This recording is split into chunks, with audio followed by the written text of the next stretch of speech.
বাদল অধিবেশন শুরু হওয়ার পর এই প্রথমবার হবে যখন দিল্লির কেন্দ্রীয় নেতৃত্বের উপস্থিতিতে, বিজেপির কেন্দ্রীয় নেতৃত্বের উপস্থিতিতে মুখ্যমন্ত্রীর সঙ্গে এই তৃণমূল ত্যাগী 20 জন এনসিপিআই সাংসদ তারা বৈঠক করতে পারেন বলে সম্ভাবনা তৈরি হয়েছে। আগামীকাল এই বৈঠক হতে পারে, দুপুর 1টায় দিল্লির বঙ্গভবনে এই বৈঠক হতে পারে। কিন্তু প্রশ্ন হচ্ছে এই বৈঠকে কি নিয়ে আলোচনা হতে চলেছে।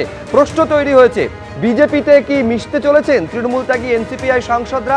আপনারা জানেন যে ইতিমধ্যে এই এনসিপিআই সাংসদদের আলাদা বসার ব্যবস্থাও কিন্তু করা হয়েছে লোকসভায়। আর এই রকম জল্পনার মধ্যেই আগামীকাল বৈঠক হতে চলেছে এনসিপিআই সাংসদদের সঙ্গে মুখ্যমন্ত্রী শুভেন্দু অধিকারীর। আমি আমাদের আরেক প্রতিনিধি বিজেন্দ্র সিংহর সঙ্গে কথা বলবো, কিন্তু তার আগে আমি কৃষ্ণেন্দুর সঙ্গে আরেকবার যোগাযোগ করতে পেরেছি। কৃষ্ণেন্দু, এই যে 20 জন সংসদ চলছে, এই অবস্থায় দিল্লির বঙ্গভবনে এই যে বৈঠক হতে চলেছে, এই জল্পনাটা ক্রমশ জোরালো হচ্ছে। তাহলে কি তারা এইবারে তৃণমূল থেকে এনসিপিআই হয়ে বিজেপির পথে হাঁটতে চলেছেন?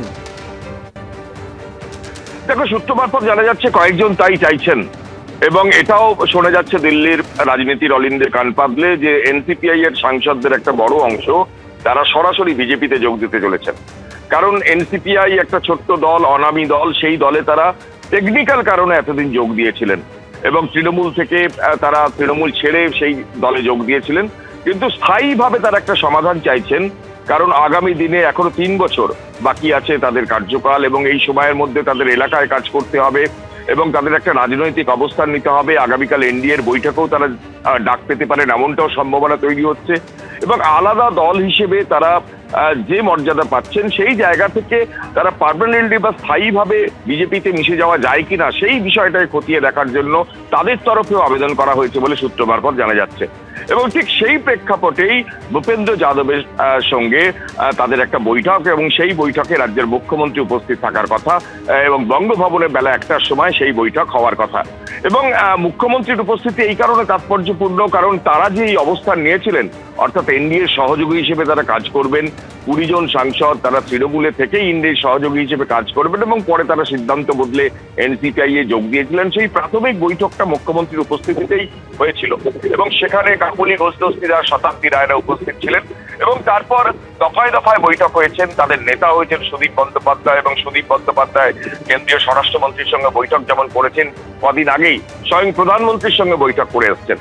এবং এই প্রেক্ষাপটে যেহেতু তারা সাংসদ এবং সাংসদ হিসেবে তাদের কাজকর্ম আছে এলাকায়, সেই এলাকার কাজকর্মের ক্ষেত্রে কোনো বাধা যাতে না হয়, সেই কাজকর্ম সম্পর্কে তাদের যাতে কোনো অসুবিধে না হয়, সেই গোটা বিষয়টা নিশ্চিত করার পাশাপাশি এই জল্পনাও তৈরি হয়েছে বেশ কয়েকজন সাংসদ অথবা পুরোটাই অর্থাৎ 20 জনই তারা বিজেপিতে যোগ দিতে পারেন। যদিও মুর্শিদাবাদের যে সাংসদরা রয়েছেন তাদের ক্ষেত্রে একটা অন্য সম্ভাবনা তৈরি হয়েছে। সংখ্যালঘু এলাকার সাংসদ, নিজেরাও তারা সংখ্যালঘু, সেক্ষেত্রে তারা সরাসরি বিজেপিতে যাবেন কিনা তা নিয়েও একটা দ্বন্দ্ব তৈরি হয়েছে।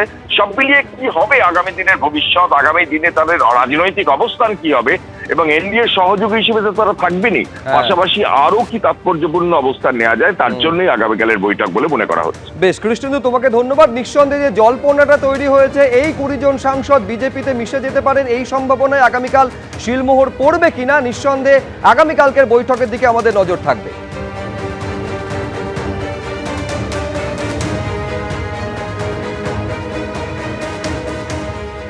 আজকে আমরা অভিষেক ব্যানার্জিকে নিয়ে আমরা 6 জন এমপি গিয়েছিলাম স্পিকারের কাছে।